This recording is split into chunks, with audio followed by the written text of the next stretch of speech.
just when the world thinks they have MKLeo solved, he comes up with something new. This past weekend at Delfino Mazzaretta 2022, his new solution to foes like Spargo, Gluttony, and Larry Lurr was an old friend, Corrin. Once an afterthought, MKLeo single-handedly resurfaced Corrin in the meta with his performance this Sunday, dropping just one game in 3 sets with the character. But is Corrin the real deal, or is this just another character getting the classic MKLeo bump? Today, let's take you through Corrin's competitive history and where they might be headed in the meta. Leo made Corrin look like a top tier on Sunday. The opponent air dodged a rising Nair at 90, that's a stock. The opponent whipped a command grab just out of range, that's a stock. The opponent blew a double jump too early off stage, that's a stock. Leo had frame traps, Leo had ledge traps, he had shield breaks, he had it all. And it's not like these were players MKLeo had previously been locking down with his Byleth. Spargo took Leo's Byleth down at Summit and Collision, and even Gluttony had forced MKLeo off Byleth and onto Aegis at the Smash World Tour. As Leo tweeted, he's been playing Corrin since day one. In this case, day one was February 3rd, 2016, when the Fire Emblem Fates protagonist arrived as DLC for Smash for Wii U and 3DS. I feel like I have no choice but to...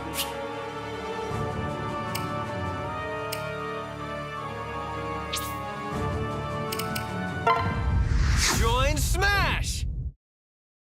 Oh, brother, this guy stinks! Their arrival pushed the boundaries of ranged characters in Smash. Not only was their forward smash the longest in the game, but this was a sword character with shocking tools. A charge shot, a back air with huge movement potential, a lightning quick side special with a vicious tipper hitbox and movement options, and a dive kick style down air. These all served to separate Corrin from the simpler sword fighters that had come before. Corrin's first iteration was so absolutely broken that not only did the developers feel the need to nerf their counter and slow down their pin, they also reduced their movement speed, both aerial and grounded. Despite nerfs that will be a kiss of death to most characters, Corrin's power, range, and ability to improve their now limited movement through back air and side B allowed them to remain a force in the meta. According to Smash researcher and PGstats.com contributor Matthew EazyFreezie Aliota, Corrin still wound up with the 13th largest share of results of any character in Smash 4 history. Considering how late she was to the game and the power of DLC options like Cloud and Bayonetta, that's honestly an impressive finish. Despite the fact that Marth was around for the game's entire lifetime and was also used by some of the best players in the world, Marth barely outplaced Corrin in EazyFreezie's analysis. Leo has found success with swords ranging from Meta Knight's Toothpick to Byleth's massive arsenal, so his synergy with Corrin's kit should come as no surprise. Leo's Corrin was a regular counterpick against the many Bayonettas he faced as Smash 4's time ran up, and Corrin's ability to KO off a single hit like forward smash and pin were critical in allowing Leo to avoid Bayonetta's devastating witch time.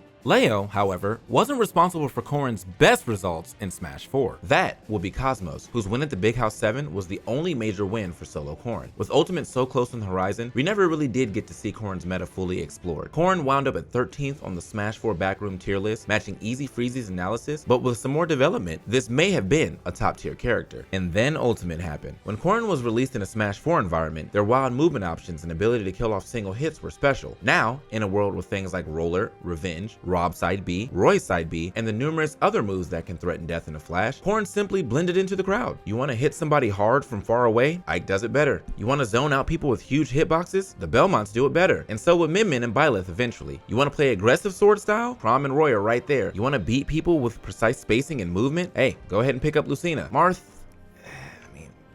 we don't really talk about Marth. We can argue until we're blue in the face whether or not Corrin was as bad as her results suggest, but the reality is, whether she was bad or simply redundant, Corrin was not a threat in the meta for the game's first year in any significant way. Leo played just about every other sword character possible. Cosmos went to a different busted put you on the ground side special in Inkling. EazyFreezie has run the same analysis of character results on Smash Ultimate, split into seasons. In the PGRU V1 campaign, Corrin tied for the 3rd fewest results of the roster, joining the illustrious company of Me Gunner, Little Mac, and King K. Rool. Only 2 results from Corrin qualified for the entire season, and neither of them were from an S or an A tier event, Ultimate's biggest majors. PGRU V2 was even worse. EazyFreezie's placement percentage metric cast a wide net. Top 64 from S tiers get in, as do top 32 from A tiers, top 16 from B tiers, and top 8 from C tiers, and this all includes usage from secondaries and pockets. For PGR V2, this meant there was a total of 1,893 results logged. All of these results, and Corrin was not a single one of them. Not a main, not a secondary, not a pocket, nothing. All we can say is that at least they weren't there by themselves. Ganondorf and Mewtwo also failed to notch a single qualifying result in the PGRU V2 season. Prior to lockdown, Corrin was relevant exactly once, at Glitch 8 as part of the lost season prior to lockdown in 2020. Cosmos fell down 2-0 to Dabuz in losers quarterfinals. Corrin's range gave Cosmos exactly what he needed to deal with Rosalina and Olimar. Big hitboxes to take down their minions, early KOs off stage, and the deadly threat of a pin. All three games came down to the final stock, but Cosmos finished the reverse 3-0, a result that went unmatched for the character until Shattuck took down Cosmos himself at Collision 2022. Corrin was blessed with some nice buffs in patch 8.0.0, but this hasn't changed their fate much in the post-lockdown meta. From the time we started tracking the winners of local tournaments in June 2021 through the end of the year, just 2 Corrin players managed to win tournaments of at least 50 players. The aforementioned Shattuck, who had been carrying the character's meta in North America, and Roni, who won a 64 entrant bracket in Western France in June 2021. There is one other player who's made some waves. Japanese multi-main Lai, who also plays Byleth,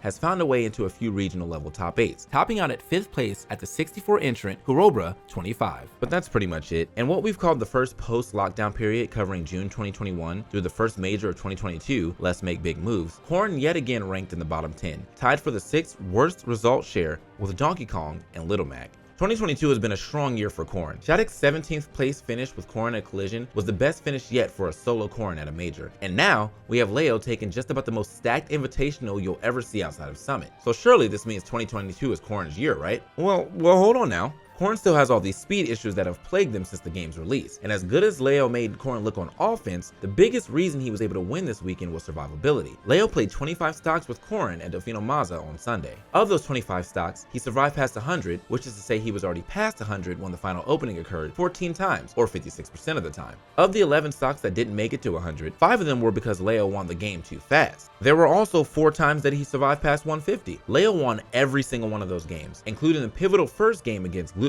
in which he came back from nearly being lapped on his first stock. Meanwhile, look at the character Shattuck has lost to in 2022. Wolf, courtesy of Jackal, Pokemon Trainer, courtesy of Quid, Peach, courtesy of Mute Ace, and Bayonetta, courtesy of Lima. All of these characters have the speed to avoid Corrin's big hitboxes and the capability to edgeguard Corrin's typically safe, low recovery, whether by meeting them low like Bayo, covering with float and turnip like Peach, or covering the ledge with utterly massive hitboxes like Wolf and Ivysaur. When Corrin doesn't have the survivability advantage, they're fighting an uphill battle. The Leo bump helped Byleth break out of the bottom 15. Outside of Leo's hands, Byleth has hardly proven to be a top tier, but they have settled into the middle of the pack in terms of results, ranking 40th in EazyFreezie's placements percentages in the post-lockdown period, after languishing near the bottom for the character's first 3 Wi-Fi seasons. As evidenced by MKLeo himself, Byleth has the tools, but not enough to deal with the full cast. Corrin could be headed for the same fate. Shattuck's rise was already starting to signal that there was more to discover with this character, and Leo's decision to bust him out on Delfino Mazza almost certainly assures that more and more players will attempt to push their meta. Many of them will probably realize that you can't make this character work without MKLeo's ability to play impeccably in disadvantage and drop the character, but some will eventually stick with it. Corrin's combination of range, power, and a difficult to interrupt recovery are enough to win in Smash Ultimate, especially with the right pilot. So, is Corrin a new force in the meta? Magically transformed into a top tier by MKLeo? Hardly. But as he has proved, even some of Ultimate's forgotten characters have some sauce. And if you really want to be ready, you better be prepared to study up on everybody, even the characters the new game was supposed to have left behind. So are we wrong about Corrin? Well, we'll find out over the next few weeks as tournaments like Genesis 8, Pound 2022, and Low Tide City will answer that question, and much, much more. Subscribe to PGstats for all the analysis that you need to keep up with Ultimate's always evolving meta. Big thanks for watching, guys. This has been TKbreezy. If you guys enjoyed that, make sure you come and hang out with me on Twitch and also follow me on Twitter at TKbreezy. Very much appreciate it. Hope to see you guys in the chat. Peace.